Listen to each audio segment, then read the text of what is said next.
앞으로는 자녀분이 판사나 변호사가 되겠다고 하면 도시락 싸들고 쫓아다니면서 말려야 할지도 모릅니다. 오늘은 내 통장 잔고보다 더 무시무시한 이야기를 들고 왔습니다. 바로 내 밥그릇이 AI에게 씻겨나갈 위기에 대한 이야기인데요. AI가 몰려와도 나는 전문직이라 괜찮아. 자격증이 있거든. 혹시 이렇게 생각하시나요? 죄송하지만 오늘 제가 그 아니란 생각 아주 와작와작 깨드리겠습니다. 2030년에도 살아남아 부자가 되시려면 어떻게 해야 하는지 팩트 폭격 들어갑니다. 귀 쫑긋 세우세요. 자, 우리 어릴 때 부모님께 귀에 딱지가 않도록 들은 말 있죠? 의사, 변호사, 회계사, 약사 이런 사자가 들어가는 직업을 가져야 한다. 아니면 기술을 배워라. 그거면 인생 탄탄대로다. 그렇게 믿었잖아요. 그런데 말입니다. 2030년에는 이 사자 직업들이 AI에게 가장 먼저 사냥당할 1순위 먹잇감이라는 사실 알고 계셨나요? 미국의 한 경제학회에서 충격적인 발언이 나왔습니다. 로펌들이 신입 변호사를 안 뽑는데요. 왜냐? AI가 판례 분석하고 서면 작성하는 게 신입보다 훨씬 빠르고 정확하거든요. 국내 10대 로펌 채용 공고도 확 줄었고 회계법인 빅4는 신입 채용을 30%나 줄였습니다. 이게 무슨 뜻이냐고요? 우리가 흔히 사다리라고 불렀던 신입이 들어가서 일을 배우며 성장하는 그 코스 자체가 박살났다는 겁니다.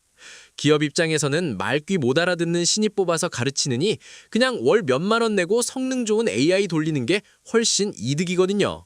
특히 약사와 회계사, 이분들 정말 발등에 불 떨어졌습니다. 약사님들, 수천 가지 약품 성분 외우고 상호작용 계산하는 거 인간에겐 힘들죠. 근데 AI한테는 그냥 데이터 뭉칠 뿐이에요. 0.001초 만에 전 세계 임상 데이터를 싹 다 훑어서 실수 없이 조제합니다. 회계사님들, 밤새 영수증 풀칠하고 장부 맞추던 거 AI는 실시간으로 전 세계 거래 내역 추적해서 횡령까지 잡아냅니다. 규칙이 명확하고 정답이 있는 지식 노동일수록 AI가 대체하기 정말 쉽다는 거죠. 자, 그럼 구체적으로 어떤 직업들이 살생부에 올랐는지 한번 볼까요? 쿠니쿠니 알아본 2030년까지 사라질 직업 탑10 리스트를 공개하겠습니다. 이거 보니 제 털이 다 곤두섭니다. 10위는 텔레마케터와 고객상담원입니다. 이건 예상하셨죠? 요즘 고객센터 전화하면 상담원 연결은 0번 누르기도 전에 AI 챗봇이랑 먼저 대화하시잖아요. 이 직업은 인간보다 친절하고 절대 화를 내지 않는 인공지능 목소리에게 자리를 내주고 있습니다. 9위는 번역가와 통역가입니다. 언어의 장벽, 이제 옛말입니다. AI는 단순 번역이 아니라 문맥, 뉘앙스, 심지어 그 나라의 문화적 배경까지 0.1초 만에 파악해서 통역해버려요. 인간 번역가가 사전 찾을 시간에 AI는 이미 번역 끝내고 퇴근합니다. 8위는 데이터 입력 및 사무행정원입니다. 사무실에서 타닥타닥 키보드 두드리는 소리 이제 소음 취급받습니다. 서류 정리하고 데이터 입력하는 건 AI가 제일 잘하는 거거든요. 알아서 분류하고 저장하고 보고서까지 써줍니다. 7위는 법률보조원입니다. 변호사를 도와서 서류 정리하던 분들 위험합니다. AI는 수백만 개의 법적 텍스트와 판례를 단 몇 초 만에 분석해버리거든요. 인간이 밤새 찾을 걸 AI는 커피 한 모금 마실 새도 없이 끝냅니다. 6위는 재무분석가입니다. 주식시장 흐름 읽고 투자 결정하는 거 인간의 감보다 AI의 데이터가 훨씬 정확해졌습니다. AI는 탐욕도 없고 공포도 안 느껴요. 전 세계 금융 데이터를 실시간으로 흡수해서 냉철하게 판단하니까 인간 분석가가 설 자리가 좁아질 수밖에요. 5위는 운전기사와 배달원입니다. 아까 말씀드린 대로 자율주행 트럭과 드론 때문에 위험합니다. 도로 위에서 졸지도 않고 24시간 멈추지 않고 달리는 AI 트럭이랑 경쟁이 될까요? 물류의 혈관을 이제 기계가 채우고 있습니다. 4위는 보안요원 감시원입니다. 졸지도 않고 사각지대도 없는 지능형 CCTV가 인간의 눈을 대신합니다. 심지어 범죄 징후까지 미리 예측한다고 하니 인간 경비원보다 훨씬 효율적이죠. 3위와 2위가 바로 아까 말한 회계사와 약사였어요. 이분들 너무 똑똑해서 망했습니다. 규칙이 명확하고 데이터가 확실한 영역일수록 AI가 침투하기 제일 좋거든요. 회계사님들, AI는 수조 원대 거래 내역을 몇 분 만에 전수조사해서 횡령까지 잡아냅니다. 약사님들, 수천 가지 약품 상호작용 계산하는 거 AI한테는 일도 아니에요. 조제 실수 0%입니다. 가장 완벽하다고 믿었던 직업들이 그 완벽함 때문에 기계에게 먹혀버린 거죠. 자, 그리고 대망의 1위. 충격적인 건 1위가 바로 주니어 프로그래머입니다. 코딩 배우면 산다고 해서 코딩 학원 다녔던 분들 계시죠? 죄송합니다. 기초 코딩은 이제 AI가 인간보다 훨씬 잘합니다. 이제 인간이 코드를 짜는 게 아니라 AI가 짜준 코드를 검수하거나 시스템이 내뱉는 결과를 구경하는 관찰자가 되어가고 있어요.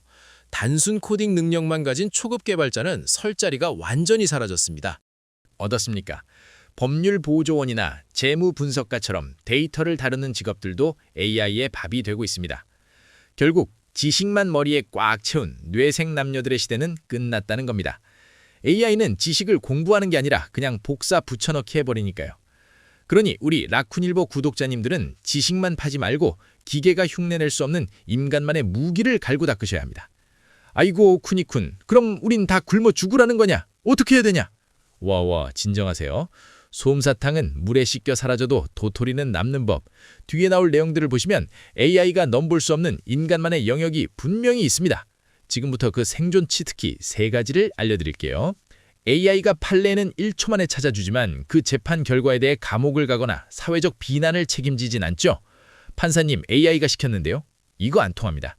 결국 최종 결정을 내리고 그 결과에 대해 내 목을 거는 리더나 책임자의 역할은 인간의 몫입니다. 이거 아주 중요합니다. 손석희 앵커가 예로 든 바리스타 이야기를 들어보세요. 기계가 커피를 더 빠르고 일정하게 내릴 수는 있어요. 하지만 우리가 굳이 비싼 돈 내고 단골 카페 가는 이유가 뭡니까? 바리스타가 직접 콩을 볶고 내 취향을 기억해주고 눈을 맞추며 건네는 그 정성과 경험을 사러 가는 거잖아요. 태어나는 아기를 받는 일, 아픈 사람을 위로하는 일, 장례를 치르는 일처럼 사람의 감정과 관계가 깊숙이 개입된 일은 AI가 대체하기 어렵습니다. 아이러니하게도 가장 늦게 대체될 직업은 육체를 쓰는 일입니다. 복잡한 배관을 수리하거나 낡은 건물의 예측 불가능한 변수를 해결하는 현장직. 로봇이 아무리 똑똑해도 좁은 구석에 들어가서 녹슨 나사를 푸는 감각은 아직 따라오기 힘들거든요. 자, 그럼 당장 배관공이 되거나 카페를 차려야 하냐? 그건 아닙니다. 핵심은 업스킬링입니다. 이제 AI가 내 직업을 뺏는다라고 쫄지 마시고 내가 AI라는 슈퍼카에 올라탄다라고 생각하셔야 해요. 회계사 자체가 사라지는 게 아니라 장부 정리하는 회계사가 사라지고 AI가 뽑아준 에이터로 경영 전략을 짜는 슈퍼 회계사는 살아남는 겁니다. 실제로 AI를 잘 다루는 직장인은 그렇지 않은 사람보다 연봉이 56%나 높다는 연구 결과도 있죠. 그리고 여러분, 좋아하는 걸 하세요. 이거 돈 된다더라 해서 억지로 하는 건 이제 AI 못 이깁니다. 여러분이 고양이를 너무 좋아해서 10년 동안 고양이만 팠다고 쳐봐요. 그럼 AI가 아무리 고양이 정보를 많이 알아도 고양이 집사들의 그 미묘한 심리와 공감대는 여러분을 못 따라옵니다. 좋아하는 것의 축적이 AI 시대 최고의 경쟁력입니다. 정리하자면 2030년은 지식의 종말이자 지혜의 시작입니다. 단순히 남이 낸 문제에 정답을 맞히는 사람은 설 자리가 없습니다. 하지만 AI에게 무엇이 중요한가? 라고 질문을 던질 수 있는 사람, 그리고 사람 냄새 나는 관계를 맺을 줄 아는 사람에게는 오히려 기회의 땅이 될 거예요. 기계는 효율을 찾지만 인간은 낭만을 찾잖아요. 여러분의 낭만과 덕질이 밥 먹여주는 시대가 오고 있습니다. 졸지 말고 AI를 비서처럼 부려먹는 똑똑한 라쿤이가 되봅시다. 오늘 내용 유익하셨나요? 라쿤일보는 더 유익한 정보로 또 인사드리겠습니다. 감사합니다. 모두 부자 되세요.